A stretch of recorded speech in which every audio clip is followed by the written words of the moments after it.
बुद्धि का उपयोग करके हम जीत सकते हैं, चाहे हमारे पास शारीरिक बल हो या न हो।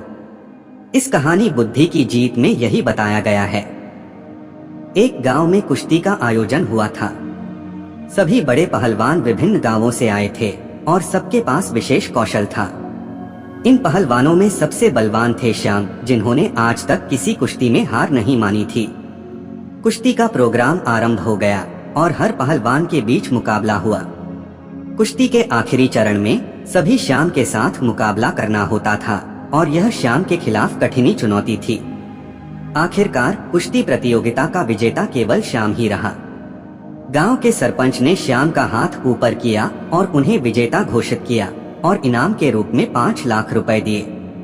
श्याम ने भीड़ में बोला, क्या इस भीड़ में कोई है जो मेरे साथ मुकाबला कर सकता है? अगर कोई मुझे हरा देता है तो उसे 5 लाख रुपए मिलेंगे और अगर मैं जीतता हूँ तो वह मुझे 1 लाख रुपए देने के लिए तैयार रहे। क्या किसी को इस चुनौती को स्वीकार करने का विचार है?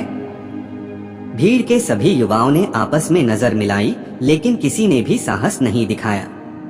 श्याम हंसने लगे, देखकर कि कोई भी उनकी चुनौती को स्वीकार नहीं कर रहा है। इस समय एक पतले और दुर्बल आदमी ने बड़े ही निर्भर भाषा में घुसपैठ किया, मुझे आपसे कुश्ती लड़नी है। दोनों पहलवान मैदान में पहुंचे और सभी लोग उनके लिए तालियां बजाने लगे। किसी ने उनका नाम तक नहीं लिया। रवि की टक्कर मारना और श्याम के बीच कुश्ती शुरू हुई। रवि ने कुछ इस तरह से खेला कि वह रवि के हमलों से बचते रहे और स्वयं को सुरक्षित रखते रहे। सभी लोग रवि की दमदार खेल की मुरादी कर रहे थे।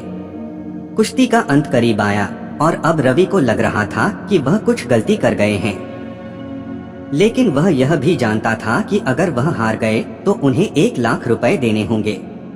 रवि ने अपनी चालों को ताजगी से बदला और श्याम को पकड़ लिया और उसे पीछे की ओर धकेल दिया। श्याम के जबरदस्त हमलों के बावजूद रवि ने उन्हें मजबूती से पकड़ा और श्याम को खूब तरह से दम घुटने के बीच में लगा दिया। भीड़ अब उन्हें रवि रवि करने लगी और श्याम ने होश खो दिया, लेकिन किसी तरह वह खड़ा रहा। फिर एक बार रवि ने चालाकी से श्याम की टांगों को खींचा और उसे पूरी तरह से असमर्थ कर दिया। श्याम गिर पड़े और फिर न उठ सके। सरपंच ने रवि का हाथ ऊपर उठाया और उन्हें विजेता घोषित किया। शर्त के अनुसार रवि ने 5 लाख जीत लिए। इस कहानी से हमें यह सीखने को मिलता है कि बुद्धि का उपयोग करके हम जीत सकते हैं, चाहे हमारे पास शारीरिक बल हो या न हो। मुझे उम्मीद है कि आप लोगों को वीडियो पसंद आएगा। Please like subscribe now. शायद एक दीवाना।